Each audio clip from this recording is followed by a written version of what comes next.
A continuación, vamos a pasar a la siguiente ponencia magistral, que está a cargo de la doctora Verónica Steiner Segal, supervisora y docente acreditada por el Instituto de Psicoterapia Focalizado en la Transferencia, miembro del comité docente de este instituto, encargado del Comité de Relaciones Públicas del Instituto de Psicoterapia Focalizada en la Transferencia de la Universidad Valparaíso, coordinadora del FEChile, directora del Instituto de TFP Hispanoamérica y tiene un máster en criminología. Hola, ¿me escuchan? Sí, Sí, soy de Chile y estoy sumamente agradecida y honrada de esta invitación. Bueno, quiero partir diciendo que, bueno, ya les dije que estoy súper agradecida y yo tengo la misión hoy día de hablar de un tema que se enmarca dentro de lo que yo entiendo que ustedes están haciendo hoy, que es adentrarse en el mundo de los TLP y de los trastornos de personalidad. Lo que lo que yo he querido poder venir a hablar con ustedes es que podamos entender algo que ronda en el ambiente hace mucho tiempo y es a ver si logramos entender la diferencia entre el TLP, trastorno límite de la personalidad, y lo que es la organización borderline de personalidad. Que ambos comparten una palabra, siento lo límite, lo borderline, pero aluden a fenómenos que son parientes, pero no son lo mismo. Vamos a hablar acerca de la patología borderline o la estructura borderline. ¿Son parecidos, no son parecidos y para qué sirve tener diferentes sistemas de clasificación? Yo siempre parto agradeciendo a la gente que trabaja junto conmigo y que hacen de mí lo que puedo ser el día de hoy. Lo primero es agradecer al Instituto de Formación del cual yo formo parte, que es el Instituto TFP Hispanoamérica, junto al doctor Luis Valenciano y a Pepa González de España. Luego debo agradecerle a mi grupo madre, ¿no? Que es mi grupo en Chile, conformado por este grupo de colegas. Cuando hablamos de personalidad, hablamos desde algo que nos come la cabeza, el mate o el coco, como decimos en mi país, hace una infinidad de años, casi desde los albores de la humanidad. Vemos que la humanidad existe y hay un uno y un otro, y hay dos, es que el tema de la personalidad llama la atención. ¿Qué es lo que hace que uno es uno y no es un otro? Y sobre todo lo que viene siendo un tema de preocupación cuando uno mira textos históricos y ha estado presente siempre, uno de los temas de preocupación tiene que ver con qué es lo que hace, qué es lo que define a ciertas personas que se salen de la norma, que están out of the box, que tienen ciertas particularidades que hacen pensar lo que pensamos hoy en patología. En alguna época se pensaba que tenían, esto acá lo tenemos, ¿no? En una época se pensaba que era el útero que migraba y viajaba por el cuerpo, luego se acuña el concepto de histeria, y luego tenemos grandes autores como fueron Charcot y Freud, que logró conceptualizar un poquitito más una entidad psicopatológica con sus tratados sobre la histeria. Cuando hablamos de personalidad nos damos cuenta que existe una enorme dispersión acerca de la definición de personalidad y sobre todo una mayor dispersión cuando hablamos de lo que es personalidad normal y anormal. Sin embargo, todos sabemos que hay una opinión común de que hay todos aquellos que trabajamos en salud y los que no también. Yo siempre digo que la gente que trabaja en atención de público esto también lo tiene clarísimo, ¿no? Cuando trabajamos en atención de pacientes nos damos cuenta que hay un grupo de pacientes que tienen características particulares, que son impulsivos, destructivos, saboteadores, tanto de uno como de otro, pacientes y personas a las que les cuesta el disfrute y un poquito la vida se les hace cuesta arriba. Pero esos sujetos claramente nos han llevado a toda la comunidad científica a intentar explicarnos qué les ocurre y qué pasa con ellos. Cuando intentamos definir personalidad, acá yo les puse una definición más o menos clásica, que es la forma habitual de un individuo de pensar, sentir, percibir y reaccionar ante el estímulo. Lo que nos damos cuenta es que la personalidad implica siempre básicamente tres componentes: lo afectivo, lo cognitivo y lo conductual o comportamental. Esa triada de elementos va a estar presente independiente e indistinto del enfoque de evaluación que tenga. Sin embargo, esta definición es limitante, es arcaica, no da cuenta de la matriz sobre la que se instala la personalidad y es poco útil en el último tiempo. Si pensamos en patología, tenemos aún menos consenso porque va a depender mucho del enfoque a la base sobre el cual yo estaré evaluando la patología. Tenemos diferentes sistemas de clasificación, tenemos el sistema relacional, estructural, dimensional, categorial. Y hoy día vamos a abordar dos, el sistema categorial y el sistema estructural de evaluación. Cuando hablamos del enfoque categorial, es el enfoque para evaluar personalidad y para evaluar trastorno límite de personalidad. Es el enfoque que observamos comúnmente en los sistemas categoriales clásicos, como es el DSM. Yo no sé si en México están familiarizados o no con el DSM, hay algunos países que trabajan con otros sistemas categoriales, pero en mi país el DSM es lo que impera. Últimamente ha entrado un poco más el CIE-10 y el CIE-11. Este es el enfoque utilizado por la Asociación Americana de Psiquiatría. Es un enfoque descriptivo, ateórico, que simplemente describe y categoriza en función de lo observado. No infiere nada, observa y categoriza. Y define el DSM a la personalidad como un patrón duradero de una experiencia interna y de comportamiento, a los trastornos de personalidad, perdón. Un patrón duradero de la experiencia interna y de comportamientos que se desvía marcadamente de las expectativas de la cultura del individuo. Es generalizado, inflexible, tiende a la repetición, se inicia en la adolescencia o en la adultez temprana. Aquí estaba yo. Ok, estábamos hablando del enfoque categorial, el enfoque categorial descriptivo para la evaluación de los trastornos de personalidad, que es el enfoque usado en los manuales diagnósticos en el DSM. Yo no estoy familiarizada si en México es la forma de diagnóstico usual y de comunicación, pero al menos en mi país sí lo es. Y para el DSM se habla de un patrón duradero, de una experiencia interna y de comportamiento que se desvía. Desviación es la palabra clave, aquí lo que hay que focalizar, que se desvía de las expectativas de la cultura. Digo, me gusta que incluya la palabra cultura porque hace que pueda haber una variación en función de distintos contextos. Es generalizado, inflexible, se inicia en la adolescencia o en la adultez temprana y es estable a lo largo del tiempo y conduce al deterioro. Acá hay palabras claves: desviación de las expectativas, patrón duradero y deterioro. Porque eso va a estar un poquitito de manera común en el siguiente enfoque que vamos a revisar, que es el enfoque estructural. Lo que importa es que esto es ateórico y descriptivo. Se basa en una observación. No hay inferencia de ningún fenómeno intrapsíquico que esté ocurriendo en forma concomitante con lo que se observa. Para el enfoque categorial divide los trastornos de personalidad en tres grandes grupos: el grupo A, el grupo B y el grupo C. No me voy a detener porque ultra sabido que ustedes conocen esto y probablemente más que yo. El enfoque supone un montón de limitaciones que tienen que ver con que hay una superposición de categorías. No es limpio lo que corresponde a un trastorno o a otro.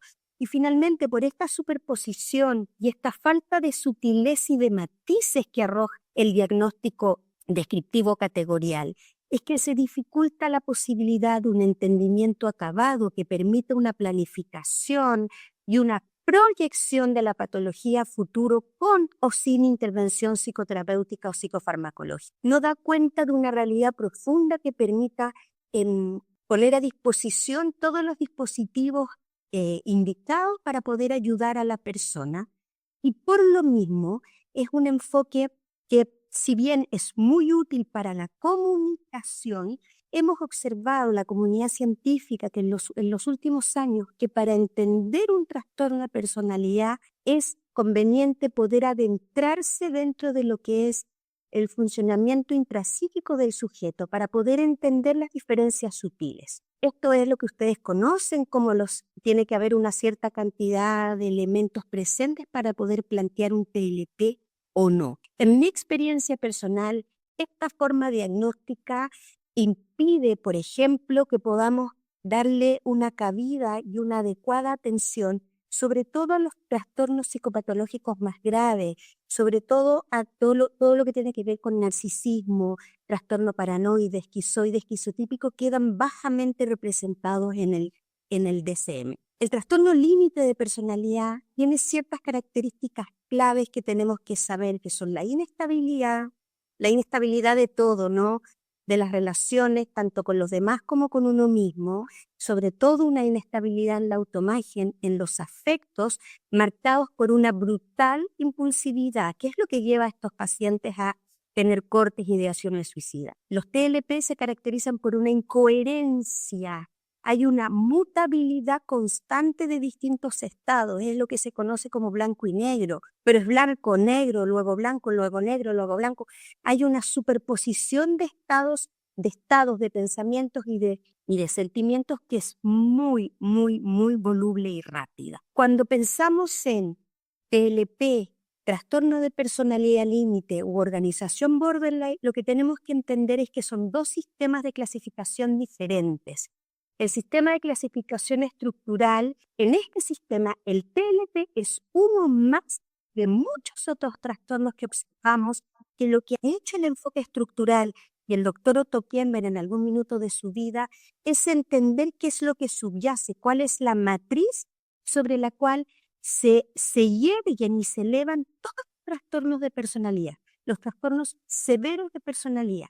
Cuando hablamos de trastorno límite de personalidad y miramos la clasificación, este es un cuadro clásico diseñado por Otto Kemper por ahí en los años 70. Esto es lo que se llama la Mona Lisa de Otto Kemper, es el gran aporte que el enfoque estructural ha hecho y es la clasificación de los distintos trastornos de personalidad en organización neurótica acá arriba, donde observamos trastornos de personalidad.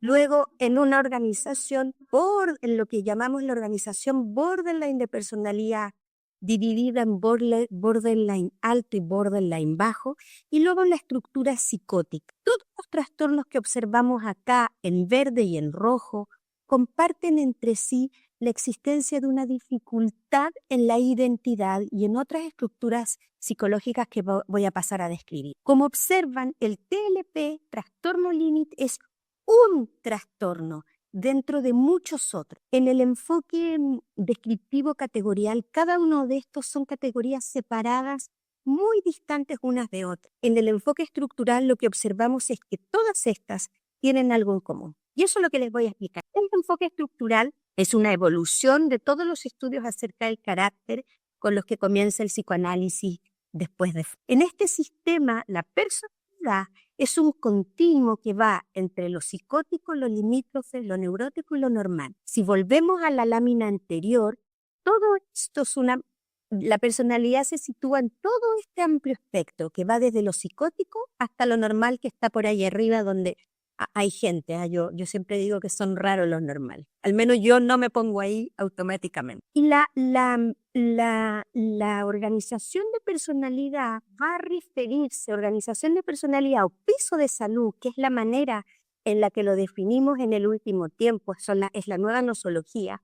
El piso de salud nos va a hablar de qué tan bien el sistema que observamos, la personalidad, es capaz de lidiar con las ansiedades, los conflictos y las experiencias emocionales de volverse sobrecargado y sintomático. Es decir, cuánto es la capacidad adaptativa de las distintas funciones psíquicas del sujeto desde que se produzca un quiebre y aparezca la sintomatología.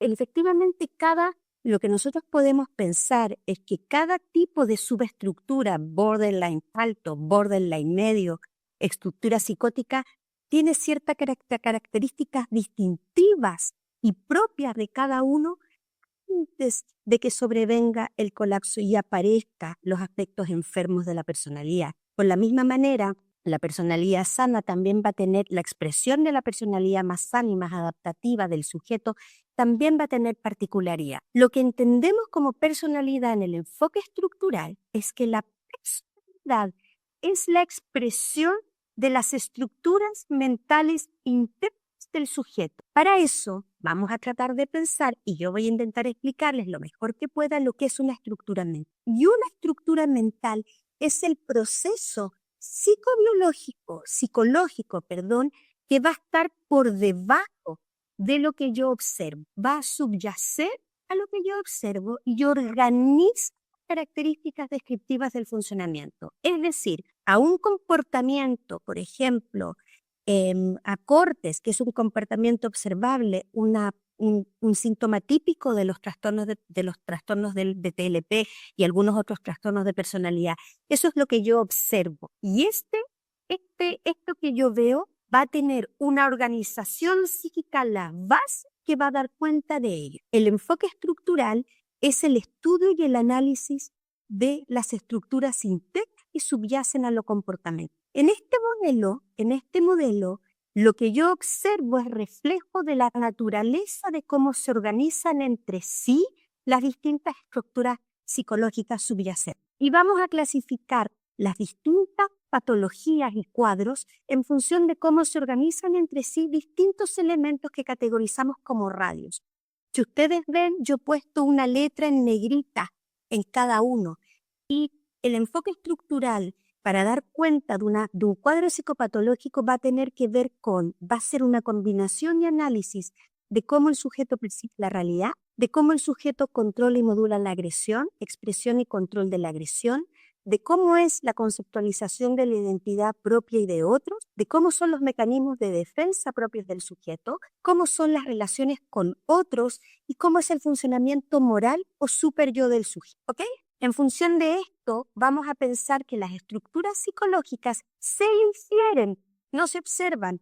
Si yo en algún minuto creo que observé una estructura psicológica, me tengo que ir a preguntarle a un colega porque estoy mal. No se ven. Lo que yo veo son comportamientos que me permiten inferir una cierta estructura a la base. Estas estructuras psicológicas son estables, son pautas estables de funcionamiento que se activan en ciertas situaciones, en ciertos contextos específicos y dan un modo mío propio de funcionar más o menos habitual que va a determinar cómo yo vivo mi entorno y cómo vivo la vivencia psíquica de mi contacto con el mundo y que va a determinar un cierto patrón estable y que por lo tanto es predecible tanto para mí como para el resto. Las estructuras, estas pautas estables de funcionamiento van a definir mi relación con el mundo y conmigo mismo. La estructura psicológica es la unidad más primitiva que existe.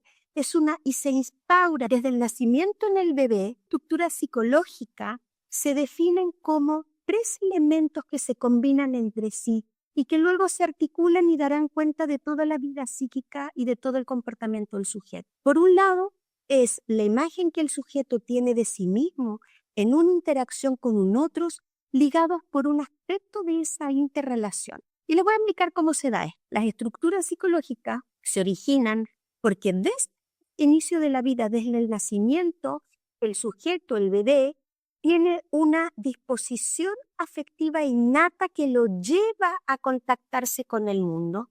Y ese contacto se conoce a sí mismo. El pequeño bebé desde que nace se conoce siempre en una relación. Es decir, el sujeto, el pequeño bebé sin otro, no tiene posibilidad de sobrevida. Y de alguna manera, desde el inicio de la vida, el bebé tiene disposiciones a conectarse con el mundo, y estas disposiciones lo llevan a vincularse, y estas interacciones con la madre, voy a decir madre, pero puede ser cualquiera, cuando se experimentan de manera repetida en una interacción particular con una cierta modalidad, van a instalar y van a ir dejando registros de memoria afectiva. Esta memoria afectiva determinará representaciones estables de afectos y de patrones de comportamiento que se repetirán en el futuro ante nuevos elementos que asemejen a aquellas situaciones vividas tempranamente. Es decir, toda expresión de conducta que yo tengo en el presente es reminiscencia y repetición no exacta, porque hay una modificación a partir de algunos elementos como fantasías y deseos, de una forma de relación arcaicamente adquirida en el desarrollo. Y esa forma de interacción arcaicamente adquirida en el desarrollo tiene que originarse sí o sí en momentos de alta activación afectiva. El bebé tiene hambre, va al mundo, se encuentra con una madre que en lo correcto lo alimenta y esa experiencia queda significada de manera positiva. Si el bebé va al mundo y su necesidad no es satisfecha, esa experiencia quedará registrada como una experiencia de afecto negativo. Esta estas estructuras psíquicas tempranas que se originan y que tienen además relación con los sistemas de apego temprana, van a determinar el comportamiento futuro del sujeto de acercarse a ciertas situaciones que les fueron vividas y vivenciadas y significadas con afectos positivos, o de alejarse y de rechazar y de evitar y de escapar de condiciones que rememoran a aquellas que fueron vividas arcaicamente, históricamente, como experiencias que se significaron negativamente. De alguna manera, en el inicio del desarrollo, ambas experiencias de vivencia del pequeño bebé en la psiquis del bebé quedan separadas en dos grupos distintos, todos aquellos vividos positivamente y todos aquellos vividos negativamente. Yo creo que todos han visto este elemento. Esta es la psiquis temprana del sujeto, en que todo aquello que ha tenido un significado, una vivenciación negativa de carácter negativo, queda en un campo de la psiquis, y todo lo que ha sido positivo queda en otro campo de la psiquis, separados de entre sí. De esta manera, todas las experiencias afectivas con afecto distinto quedan activadas de manera defensiva y se tienen dos sectores distorsionados extremos, dos mundos separados. Estos dos mundos separados tienen como objetivo que el mundo de lo positivo se proteja de la contaminación del mundo de lo negativo. Y el bebé y el futuro paciente nuestro toma todo este mundo de lo negativo y lo expulsa fuera de sí y lo proyecta en el mundo circundante. Y este es el mundo polarizado, el origen del mundo polarizado del paciente con trastorno de personalidad, que tiende a considerar, por ejemplo, que la gente lo persigue, le quiere hacer daño, todo el mundo lo mira feo, porque de alguna manera lo negativo intrapsíquico, lo vivido negativamente intrapsíquico, es proyectado hacia afuera. Estos dos mundos en el pequeño bebé, lo positivo y lo negativo, no pueden coexistir en la mente. O se vive lo positivo o se vive lo negativo. En el paciente, cuando se instala la patología de personalidad, en el paciente adulto esto será así.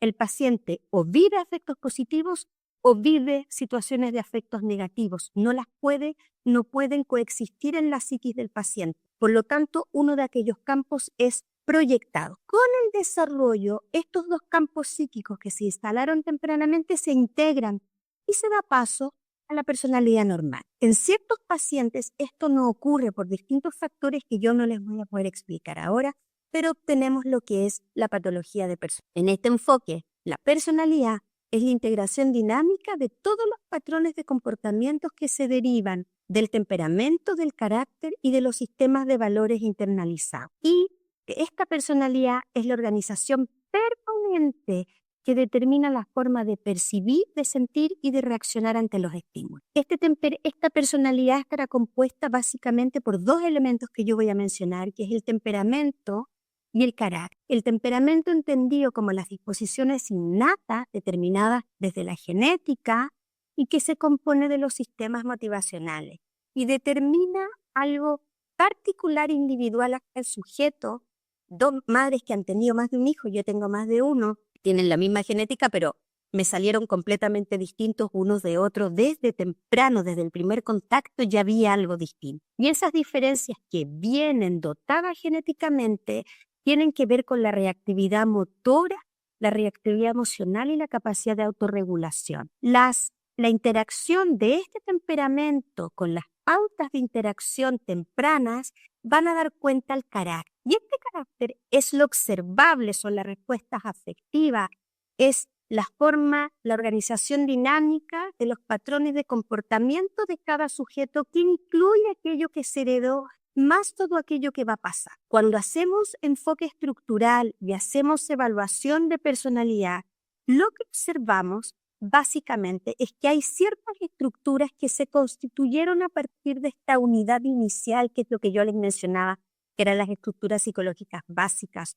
odiadas por pequeños registros de memoria afectiva, memorias de interacciones con otros que se van configurando unos con otros, interrelacionando para dar cuenta de las funciones psicológicas básicas de las estructuras básicas, que son la identidad, la calidad de las relaciones objetales, operaciones defensivas, la propia realidad, el funcionamiento moral y la calidad y la modulación de la agresión. Estas son las estructuras básicas que van a dar cuenta de una organización de personalidad, de un piso de salud. En su interrelación van a tener una forma particular y van a determinar la forma personal de cada sujeto de enfrentarse a la realidad y van a determinar en su conjunto la personalidad. En el enfoque estructural, cuando hablamos de patología de personalidad, hablamos de un deterioro de distintos dominios y que a medida que la patología se agrava, este deterioro es más significativo. Y hablamos de una inestabilidad estable. Y esta inestabilidad estable es la activación secuencial. Recuerden que dos cosas no entraban a la mente al mismo tiempo, producto de la escisión psíquica, de la división psíquica. Por lo tanto, lo que se observa es una inestabilidad estable. Crónicamente el paciente es inestable y el diagnóstico estructural va a permitir entender el nivel de funcionamiento de las estructuras psicológicas que denominamos que eran realidad, agresión, defensas, identidad, relación con otros y sistema de valores que en su conjunto van a determinar distintos niveles de organización de la personalidad, que serán divididos en niveles altos, medios y bajos. Y lo interesante de este sistema, primero es que tiene una confiabilidad interevaluadores alta, porque más allá del diagnóstico específico, lo que se observa es que distintos evaluadores logran dar cuenta del mismo nivel de organización. La identidad, rápidamente les voy a contar que es la estructura psicológica principal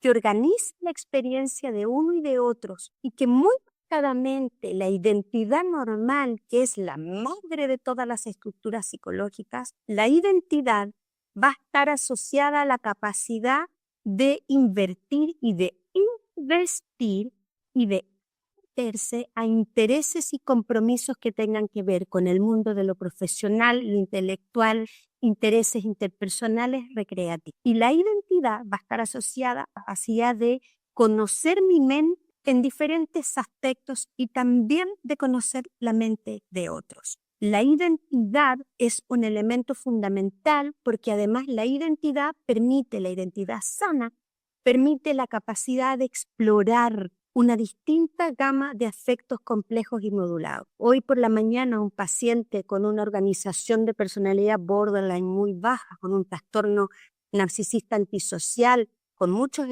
narcisista maligno, perdón, con muchos elementos antisociales, me decía, hoy, después de 2 años, me doy cuenta que siento cosas distintas.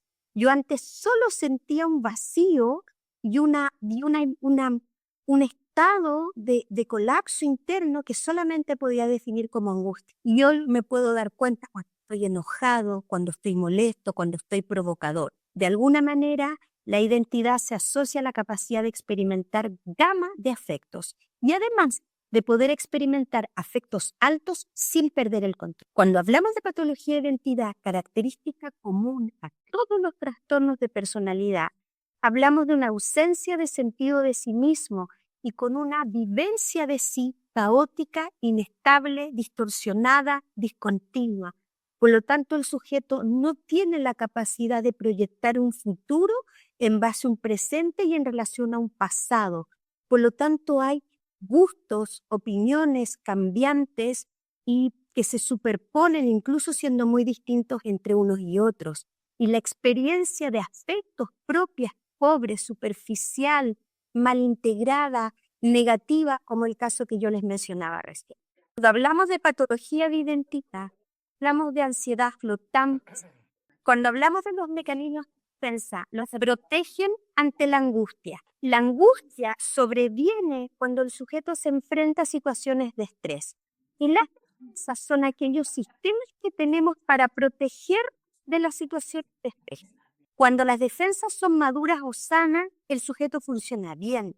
Cuando las defensas bajan un poquitito en su calidad, empezamos a hablar de lo que son las defensas que giran en torno a la represión. Y la represión son un grupo de defensas de base en la represión que le meten rigidez a la personalidad y que esta rigidez está al servicio de mantener afuera del campo de la conciencia, lejos de aspectos que son con los que el sujeto entraría en conflicto y que son incompatibles con los valores, los deseos y los gustos del sujeto. Cuando las defensas se hacen un poquito más patológicas, hablamos de las defensas que giran en torno a la escisión, que son las defensas que están dentro del mundo de la organización Borderland y del TL, y que son sumamente desadaptativas, mantienen la polarización de la mente, están más integradas y mantienen este sistema, esto que vemos en la mente de nuestros pacientes, en que el paciente es blanco o negro, y son extremadamente distorsionadoras de la experiencia de uno y de los otros. Son altamente desadaptativas para el sujeto y para su entorno, porque además, a diferencia de lo que uno podría pensar, no son funcionales. Mantienen al sujeto cargado de angustia, no le sirven para más remate. Las pocas que tiene son mal. Y el objetivo de las defensas en base a la escisión es mantener separado esto, lo agresivo, de lo afectivo, para proteger lo agresivo. Cuando hablamos de las relaciones con otros, de las relaciones objetales, lo que pudimos al investigar y evaluar en un análisis es cómo son los modelos internos que tiene el sujeto de cómo debe relacionarse con los demás. Las relaciones con otros son las internalizadas, son las creencias, las expectativas y las capacidades internas que organizan la relación conmigo y la relación con los otros, ¿ok? En la personalidad normal, estas determinan una capacidad para tener relaciones profundas, estables, moduladas, ricas, permiten dar y recibir. Yo te doy sin esperar algo a cambio. Son independientes de las necesidades del yo. Cuando hablamos de las personalidades más patológicas, las relaciones con otros tenidas por lo que yo obtengo y van desde la falta de reciprocidad hasta las relaciones interpersonales basadas en la depredación propia de los trastornos antisociales, por ejemplo. Un paciente el otro día me decía, pero ¿cómo? ¿Existen otras relaciones en las cuales uno no calcula cuánto diste para después exigir? Existen. No en su mente polarizada, pero existe. Cuando hablamos de la moralidad y del sistema de valores, en la personalidad normal, el sistema de valores vamos a plantear que está definido como la pauta de funcionamiento internalizada que está independizada de la moralidad inicial determinada por los padres, que se instala dentro del psiquismo propio y que regula mi comportamiento. Y que me permite, por ejemplo, si yo me encuentro una billetera en la calle y no hay nadie mirándome, que decida en función de una moralidad interna qué hacer con ella. Cuando la moralidad, en la personalidad normal, lo que se observa es que hay un compromiso, una moralidad que se independizó y que si yo me encuentro la billetera o me encuentro esto, sé lo que tengo que hacer. Soy capaz de regirme por los valores morales de mi contexto, independiente de que esté en relaciones con otros. Cuando hablamos de patología, de los valores morales y de la moralidad, nos acercamos hacia todo lo que tiene que ver con una moralidad en la que se perdió la lúpula. Chao, no hay lúpula, no hay culpa, no hay remordimiento, yo puedo dañar a los demás y no me importa, ¿ok? Cuando hablamos de agresión, que es otro elemento muy importante de evaluación, lo primero que voy a decir es que la agresión es normal, así como la diría colegas. Cuando hablamos de la agresión, hablamos de la capacidad de defenderse y está asociada a la autoafirmación. Una agresión inserta en una personalidad normal es integrada, es modulada, es rica y se expresa, se manifiesta en expresiones adecuadas de límites, tanto conmigo como con los otros. Y se asocia, como les decía, a la autoafirmación y a la competencia. Cuando hablamos de patología, de la agresión, es muy común en los trastornos de personalidad, sobre todo a medida que vamos bajando en el eje de personalidad y nos vamos acercando hacia las organizaciones más patológicas, vamos encontrando el predominio de afectos extremadamente intensos, que tienen que ver sobre todo, ya la ira nos va quedando poca y asistimos a la patología del odio y a la patología de la envidia. Y esta acción efectivamente puede dirigirse a otros como puede dirigirse a uno mismo. Cuando nosotros hacemos análisis de estructura evaluamos auto y heteroagresión, evaluamos si la agresión está a nivel representacional o ya se actuó. Todos hemos tenido pacientes que son autoagresivos, pero también pacientes que son muy agresivos con los otros.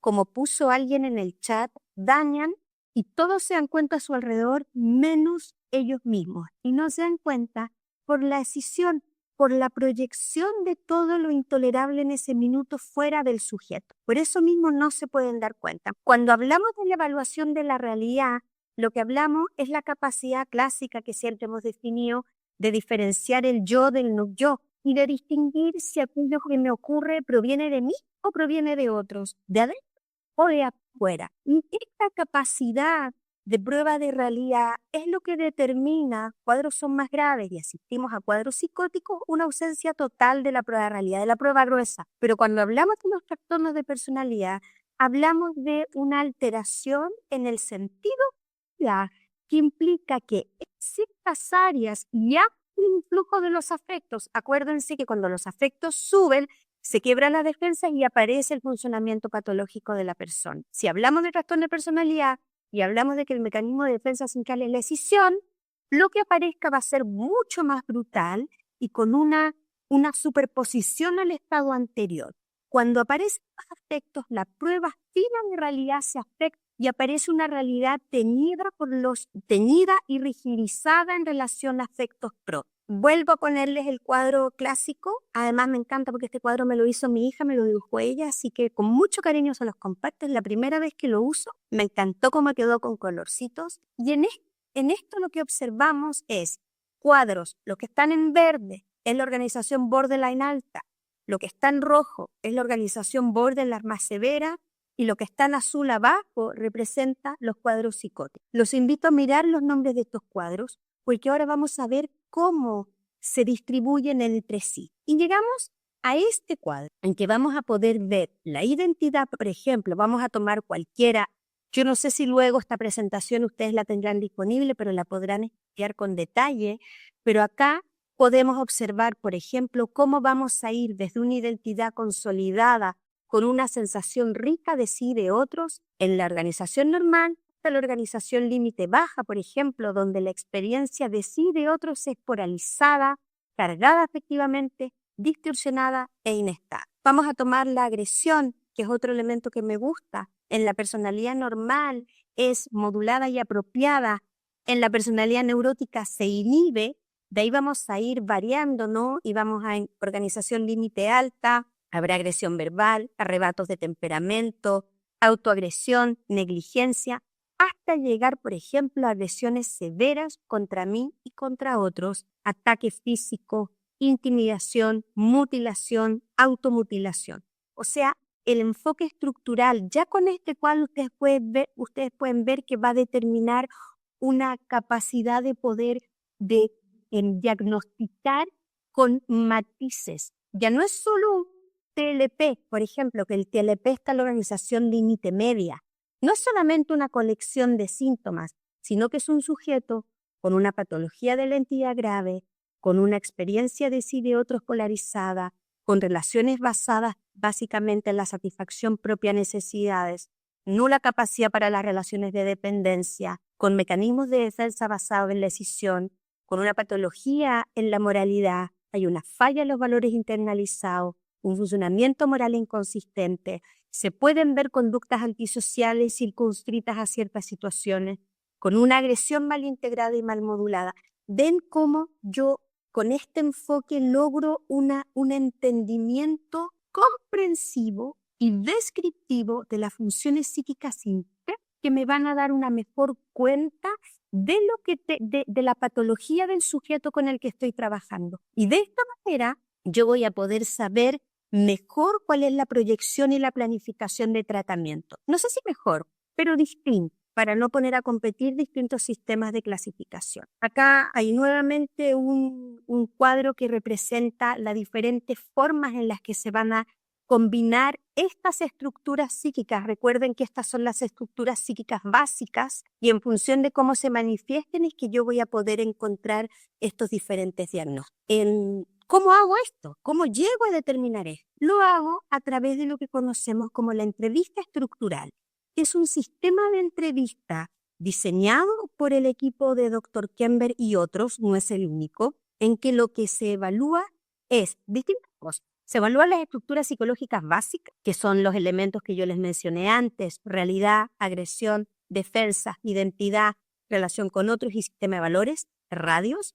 Se evalúan las conductas observables, de todas maneras, las conductas observables del sujeto a través del entendimiento del sujeto y de su desempeño en las distintas áreas de interacción con el mundo, y se evalúa la experiencia subjetiva, que va a dar cuenta de la sintomatología del paciente. De esta manera, la entrevista estructural es una entrevista que se inicia como una entrevista psiquiátrica y se complementa con una entrevista psicodinámica, en la que vamos a buscar entender la estructura a la base del sujeto, además de la evaluación psiquiátrica psicopatológica. El objetivo de este sistema de entrevista es, primero que nada, la determinación de un diagnóstico psiquiátrico, la presencia o no de un trastorno de personalidad, la determinación de su gravedad, que me va a dar cuenta si hablamos de qué tipo de estructura neurótica, límite bajo, psicótica. La entrevista estructural alude a mirar los síntomas para poder determinar todo lo que ocurre en el eje 1 y alude principalmente a la exploración del funcionamiento psíquico del sujeto en las distintas áreas de expresión, en su contacto con el mundo. Y esta entrevista estructural combina el examen tradicional con una entrevista psicodinámica en la que vamos a usar distintas herramientas que nosotros usamos en psicoanálisis, que tienen que ver con la clarificación, la confrontación, la interpretación, y debe ser hecha por un estilo particular por parte de quien la haga, que es la combinación exacta y precisa entre una neutralidad técnica que introduzca un cierto clima de tensión en el encuentro con el otro, para quebrar las defensas, para que aparezca la personalidad, fusionada y mezclada y limitada con una cierta objetividad preocupada y una curiosidad genuina por el otro. Esta entrevista estructural se inicia en el encuentro con el paciente, y que se inicia con unas preguntas particulares que nosotros hacemos, que introducen desde ya un cierto grado de inestructuración, porque en el cómo el paciente responda a estas preguntas ya nos va a dar cuenta de cómo es la estructura de personalidad del sujeto y la psicopatología predominante. Estas preguntas en simple, yo se las puse ahí en lectura de libro, pero que nadie habla así. Nadie le dice a un paciente: estoy interesado en oír lo que le trajo aquí. Yo le digo a los pacientes: hola, yo quisiera saber por qué vienes, qué ha ocurrido que vienes ahora y qué esperas de nuestro encuentro. Si ustedes se fijan, esta pregunta ya incluye una dimensión temporoespacial. Los pacientes con patologías orgánicas les cuesta, no logran dar cuenta ni siquiera de esta respuesta. Y a mayor inestructuración de la personalidad, la posibilidad también de contestar qué se espera de nuestro encuentro está sumamente limitada, porque la difusión de identidad está presente y confunde el relato del paciente. Esta entrevista lo que nos plantea es, ¿ven donde dice entre por aquí? Aquí. Lo que significa es que yo entro y voy a mi primera evaluación, siempre es la evaluación temporoespacial del sistema sensorio-motriz del paciente, para luego hacer una entrevista que vaya orientada al diagnóstico de la existencia o no de patología psiquiátrica mayor. Y solo una vez que yo he entendido si hay patología psiquiátrica mayor o no, continuaré con la entrevista hacia una evaluación de la personalidad subyacente. Esta entrevista, además de buscar, ¿no?, acerca del funcionamiento general del sujeto, es una entrevista, como yo les planteaba, que está directamente orientada a la evaluación de la biología subyacente a lo que yo observo, además de la sintomatología subyacente y concomitante a lo que yo observo, además del funcionamiento de las estructuras psicológicas del paciente. Por lo tanto, es una evaluación que se me abre a los 3 campos posibles de evaluación. En esta evaluación, estas preguntas iniciales de por qué viene ahora y qué espera, le van a dar la posibilidad al paciente de hablar de lo que le ocurre, de sus razones, de sus dificultades, de su vivencia, y en función de lo que yo escucho como evaluador, puedo ir categorizar los pacientes sin problemas mayores psicóticos o orgánicos, logran hablar de sus dificultades en la vida interpersonal, lo que a mí me permitirá ir haciéndome una idea acerca de la existencia de una patología de personalidad o no. La entrevista estructural, una vez que yo he entendido si hay una patología psiquiátrica mayor o no, avanza hacia el entendimiento de la estructura de personalidad en la que yo le pediré al sujeto que me hable de sí. Y le digo, usted ya me ha hablado de sus dificultades, ahora me gustaría conocerlo como persona. ¿Podría usted hablarme de las áreas importantes de su vida? Y le pedimos al paciente que nos oriente acerca de su funcionamiento en distintas áreas. Estudio y trabajo. Buscamos evaluar el nivel de funcionalidad del paciente, relaciones afectivas y sexualidad. Evaluamos cómo son las relaciones con otros, las relaciones de amistad del paciente. Evaluamos cómo es la gestión de la creatividad y el uso del tiempo libre del sujeto, que es lo que ocurre cuando no hay nadie y debe recurrir a la estructura interna para la organización. Y muy importantemente, en el último tiempo, evaluamos la gestión del dinero que tiene el sujeto. Estas son las áreas de vida del sujeto a través de las cuales yo evaluaré manejo de realidad, manejo de la agresión, mecanismos de defensa, tipo de identidad, tipo de relaciones con otros y sistema de valores. Yo haré un cruce entre las áreas de la vida pensando en dilucidar el tipo de estructuras psicológicas y su configuración que subyace al relato del paciente en estas distintas áreas. Una vez que yo he explorado las distintas áreas, voy a evaluar el concepto de identidad. Pues nosotros sabemos que la patología de identidad, la difusión de identidad, está a la base de los trastornos de personalidad. Y le pediré al sujeto que me cuente cómo es él en su forma de ser, en cómo se percibe, en cómo se vivencia. Esa respuesta a mí me permitirá entender o no la presencia del síndrome de difusión de identidad, clásico y característico de los trastornos de personalidad. También le pedimos que defina otros para poder categorizar. Hasta hace un tiempo pedíamos la definición de la madre o el padre o de algún familiar cercano, pero hoy lo hemos ido cambiando porque sabemos que esas relaciones están súper teñidas por los afectos picos.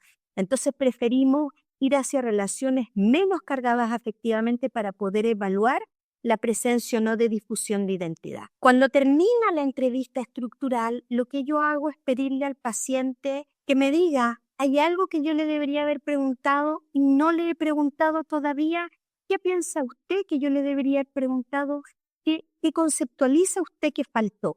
A manera de completar. Y un poquito quizás antes o después de esto, lo que hacemos, y también es propio de los enfoques más modernos en el enfoque estructural, de todos los investigadores más modernos, es que evaluamos además lo que llamamos la escala de valores morales, y que evaluamos la presencia o ausencia de conducta antisocial.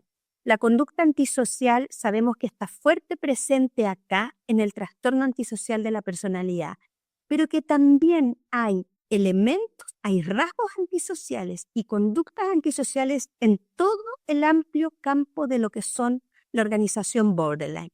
Y lo sabemos porque sabemos que hay una falla en la moralidad y lo observamos clínicamente y lo observamos en investigación. Por lo tanto, tenemos toda una sección orientada directamente a la evaluación de la presencia o no de conducta antisocial. Para definir un trastorno antisocial de la personalidad, lo que yo habré hecho es la combinación y la configuración de lo que son el análisis de las estructuras psíquicas internas. Pero para la presencia de conductas antisociales, exploraré desde la mentira, el robo, el hurto, peleas callejeras, conflictos, denuncias en tribunales, tortura, exploraciones sadomasoquistas, hasta asesinato, violación. Le preguntamos al sujeto por todo. Ustedes se sorprenderán, pero cuando uno pregunta, las cosas aparecen. Muy sorprendentemente en el análisis, a mí me ha tocado preguntar, ¿usted ha torturado alguna vez?